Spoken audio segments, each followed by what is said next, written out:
Number 1. Mr. Kim is the one who ruined those pizza boxes by trying to imitate that girl in the video.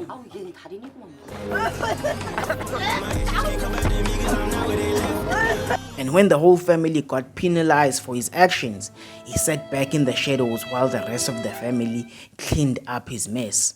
And this is a reoccurring theme in this story. Mr. Kim ufika mosha izinto ebese umfazi nezingane zakhe are left to deal with the mess. Number 2. Mr. Kim encouraged the forgery and fraud that his son and later on his whole family did to the parks. Just do it!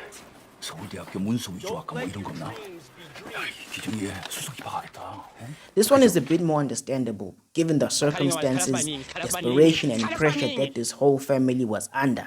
You know, sometimes you have to do what you gotta do, you know. Nigga gotta do what a nigga gotta do to be the nigga that a nigga wanna be. I do preach, nigga. But he never, not even once, warned against these illegal activities.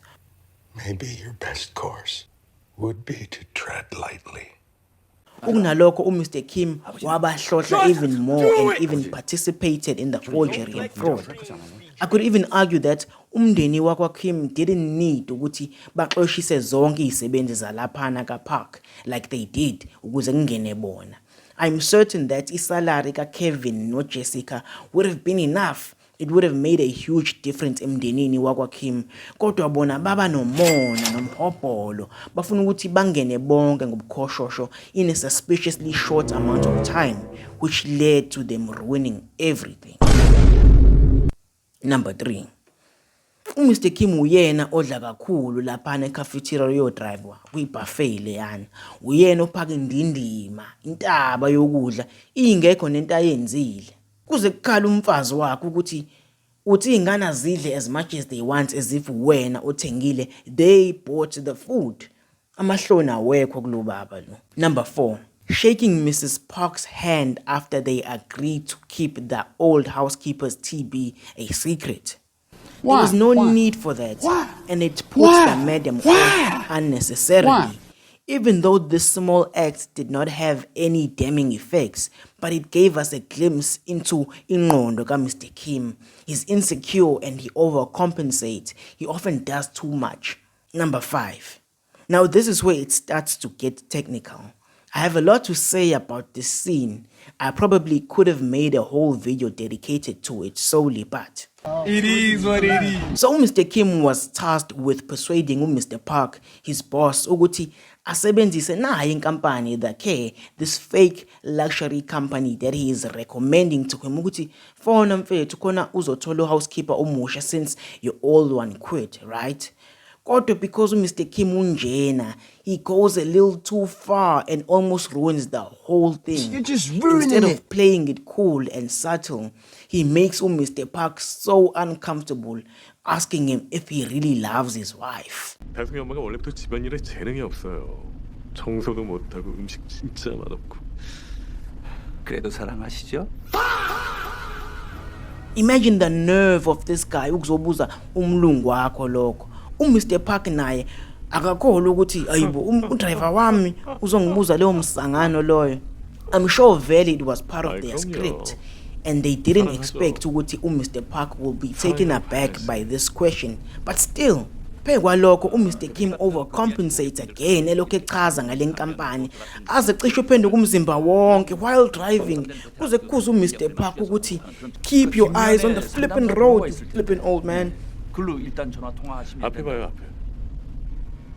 Ezethuke nenhlamvu Mr. Kim lana having road rage phambi kwaboss wakhe. Mr. Park wabona la ukuthi hayi akasile lo baba lo. Uyaqina, uyaphapha futhi. He starts to grow wary of him after this. That's why he even talks about him laphana umeselele kusofa nomngakhe. Esho ukuthi Mr. Kim uyaqina mfethu. He often almost crosses the line. Number 6. Getting angry at the coffee table uma sebehleli laphana nomndeni wakhe while drinking. This one is not a huge one, kodwa it was unnecessary.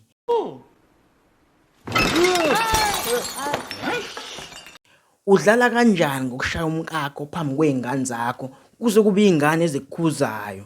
And this small act made the cleanup that much more complicated.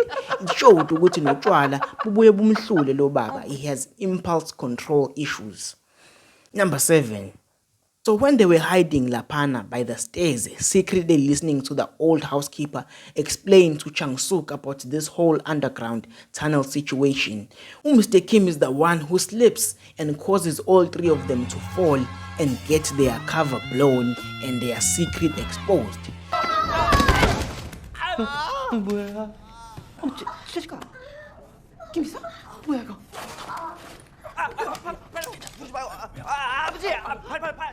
It had to be him. And this one mistake had major consequences. Because of this, they lost a lot of their leverage. It caused so many problems for them that weren't there. They had to do a lot of damage control after this.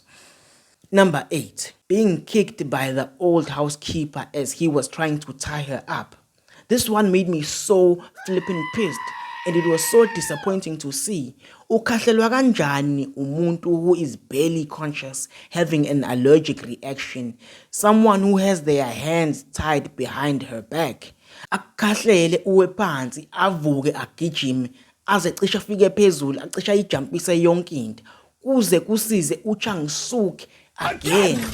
And this was a major point kule story. If Mr. Kim wasn't incompetent, he would have tied the old housekeeper properly and she wouldn't have been kicked down the stairs by Chang-suk.